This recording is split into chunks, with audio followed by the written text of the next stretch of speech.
Ang live weight may mataas hanggang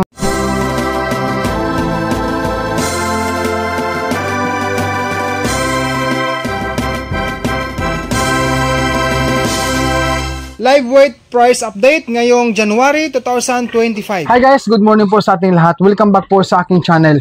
Ang topic natin ngayon sa simpleng video na ito ay update lang po sa live weight mga ka-farmers, ano?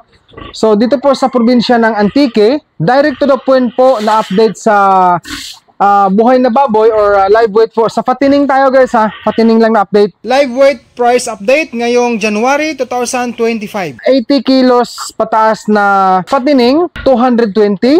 Tapos ang kilo sa Fatining na 70 to 79 kilos body weight, 210 po ano.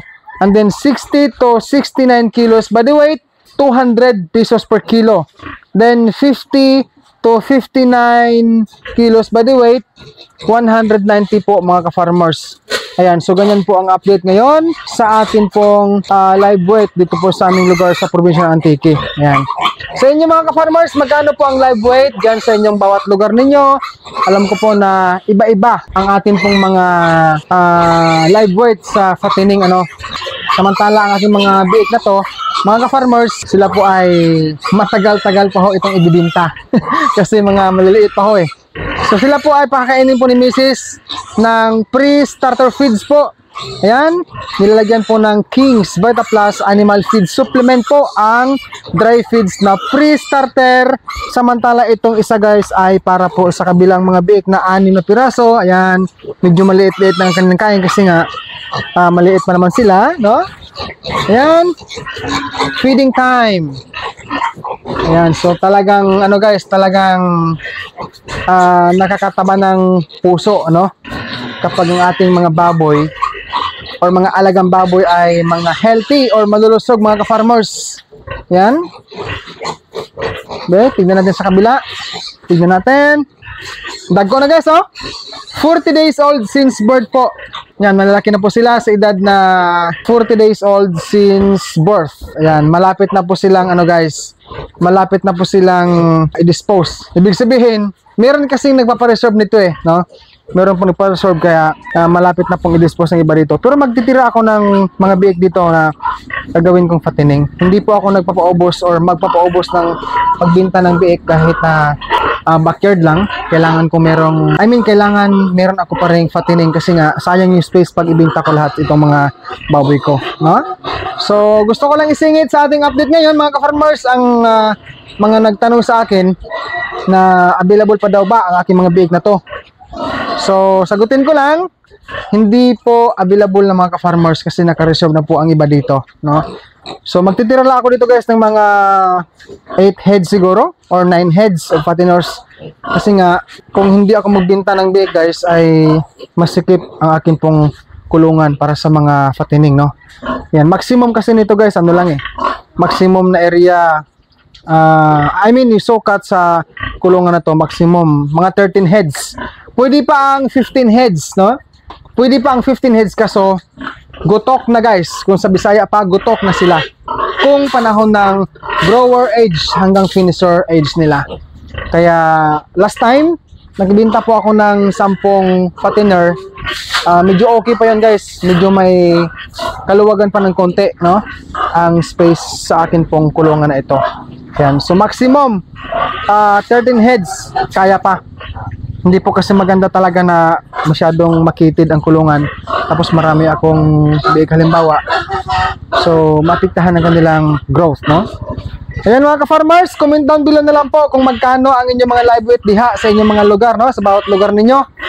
Talagang ano guys, talagang mataas ang live weight ngayon sa amin. Kasi nga kapag po ang supply sa baboy sa isang lugar ay kinukulang, no? Kinakapos, shortage, no? Kunti lang yung stock sa karning baboy, ay talagang mataas ang live weight. Ganyan po mga ka-farmers ang kadalasan pong nangyayari talaga. Ang ganda ng mga bigo guys, oh. Paano ng tubig? Para lagyan ng tubig. Sige, ito guys. Ang tubig ni Dodong Biliran sa red na box ay meron pong halong Major D. Ayan. Pang disinfect guys ang Major D. Ayan ha. Sige, lagyan natin. Okay lang yan ganyan, sabi-saboy. Para malamig-lamig po, ano? Okay. Isa pa. Atong dugangan or dagdagan natin ha. Ano sandali? Okay. Yan. So, dandahan. Lagyan natin.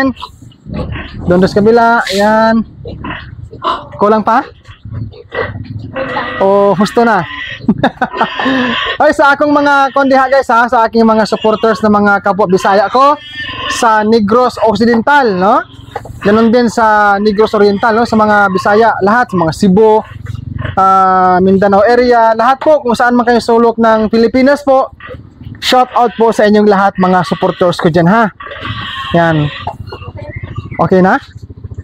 Ayan, so mahahabol kaya to guys ang aking pong mga patining, no? Sa mataas na live weight, kasi sa totoo lang guys, banggit nga ni Mrs. Ang live weight ni mataas hanggang Mayo, Abril, no? Hanggang Mayo, Abril, no? Yan. So ganyan guys sa mga panahon na mataas ang live weight sa amin pong lugar. Actually guys, ipagtapat natin, lugar po ni wife ko yung Antique Province. Si Dodong Bilaran po ay, sabihin ko na lang ha, in public, ako po ay isang taga, ano guys, Tubong Negros, no? Tubong Sakada. Kaya sanay po si Dodong sa trabahong mahirapan, no? Trabaho dito, trabaho doon. Ito guys, oh, Kudigo, no?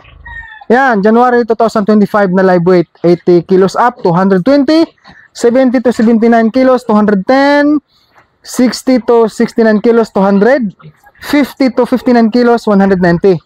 Yan ang chamba guys, no?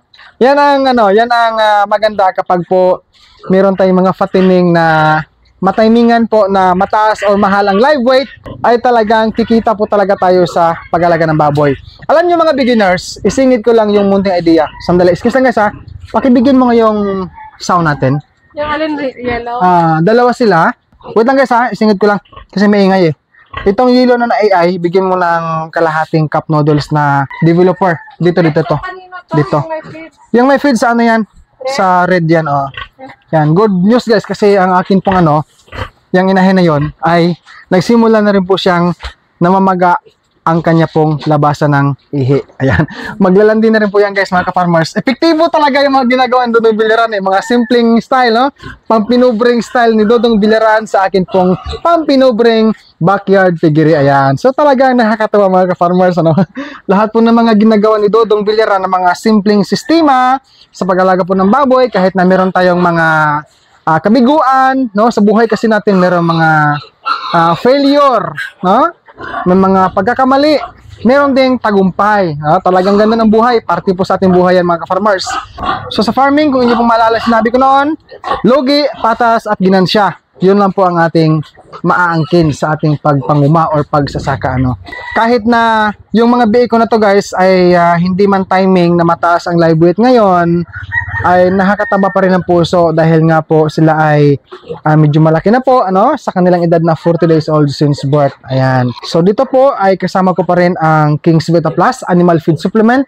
Ang King's Vita Plus Animal Feed Supplement mabibili po sa Agri-Vet stores nationwide. Kung hindi ito available sa inyong lugar, maaari po kayo mag-direct order sa Shopee sa KBM Agri-Vet Lines. Pwede rin sa Facebook page ng King's Vita Plus Animal Feed Supplement. Link nila ay nasa description, o pwede po kayo mag-text o tumawag sa kanilang cellphone number 0917-795-0220. Available po ang COD or cash on delivery. Ayan mga ka-farmers, ayun si Mrs. tumutulong.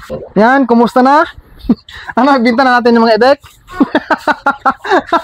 Ayan, mga ka-farmers, joke lang ha. Gusto ko lang tumawag kasi nga, kahit na mainit ngayon sa panahon ng filming natin, ay sadyang kailangan magmasaya tayo. So mga ka-farmers, bago tayo magtatapos sa video na ito, gusto ko pong taos-pusong magpapasalamat po sa 130,000 followers ko po sa akin pong Facebook page, no? Umabot na po si Dodong ng 130,000 ka-followers. Maraming salamat po mga ka-farmers sa inyong suporta sa akin, ha? Taos-puso po akong nag-thank you sa inyong lahat. Sa kabila po ng aking pagiging simple at ordinaryong tao na nag-alaga ng baboy at nag-aalay po ng mga simpleng tip or idea sa pag-aalaga po ng baboy dito po sa aking backyard piggery. Maraming salamat din po sa mga subscribers ko dyan sa aking YouTube channel. Mabuhay po kayo lahat ng supporters ko. Thank you so much. God bless po sa ating lahat and peace out everyone.